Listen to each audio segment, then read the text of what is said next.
Bienvenue dans Objectif Londres, le MAG. Cette dernière journée était décisive pour les kayak dames et le suspense était au rendez-vous. Tout se jouait entre Carole Bouzidi et Émilie Fer. Première à s'élancer en finale, Carole Bouzidi a signé un bon temps, mais a écopé d'une touche de pénalité.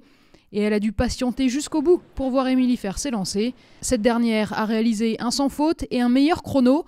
C'est donc elle qui décroche son billet pour Londres. Après Pékin en 2008, la 4e des derniers mondiaux était soulagée de cette nouvelle sélection olympique.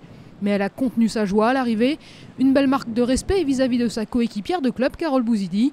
Toute cette semaine, la lutte a été âpre entre les deux jeunes filles.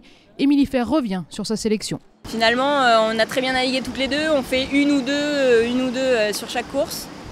Et donc c'était la bataille, c'était serré et il ne fallait pas lâcher. Il fallait être la meilleure, surtout le dernier jour, dernière manche, quoi.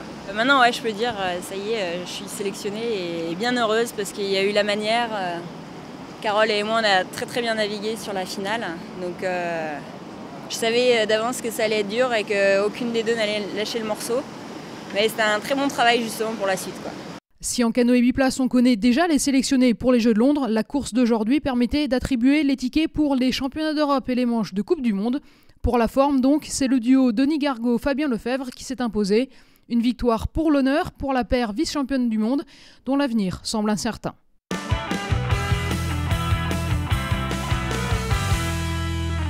À l'arrivée des courses, le président de la Fédération française de canoë-kayak était présent pour féliciter les sélectionnés. Il dresse un bilan de ces sélections éprouvantes pour les athlètes. Le bilan tout d'abord c'est d'avoir sélectionné les meilleurs, on espère, pour les Jeux Olympiques. Et un bilan aussi qui traduit la difficulté de faire des piges en slalom avec un seul athlète, un seul bateau par catégorie, hein, donc qui crée à la fois la joie pour ceux qui sont vainqueurs et puis le désespoir, on peut dire, hein, pour ceux qui arrivent tout juste derrière, quoi. Il y a une telle densité chez les athlètes, quelle que soit la catégorie, qu'effectivement on peut être satisfait qu'il y ait une telle bagarre effectivement pour sélectionner le meilleur ou les meilleurs ou la meilleure. Je pense qu'on peut être optimiste effectivement, on regarde les résultats, on regarde, je le disais, de la densité et puis de choses même peut-être imprévues à un moment donné. Il y a des jeunes qui sortent derrière des plus anciens comme Tony, donc c'est effectivement rassurant pour l'avenir. La dernière ligne droite vers les Jeux Olympiques de Londres est maintenant entamée. Philippe Graille, le directeur technique national, évoque pour nous la préparation des Bleus.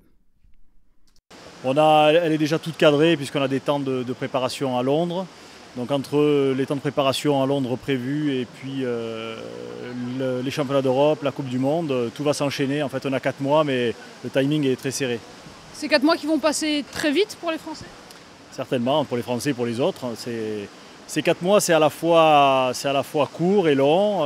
Donc il y a le temps de refaire un vrai cycle d'entraînement, de préparation. Donc en plus, on a des athlètes qui ont des niveaux de maturité très différents dans l'équipe. Donc il va falloir aussi créer une équipe, ce qui est un vrai challenge. Parce qu'on a des jeunes, on a des plus anciens. Et il va falloir que chacun se retrouve dans cette équipe, qu'on construise un rythme pour chacun. Et voilà, bon, il y a plein de défis et c'est intéressant. Objectif Londres, le MAG, c'est terminé, mais on se donne rendez-vous du 28 avril au 1er mai pour les sélections en équipe de France de course en ligne à Mantes-la-Jolie.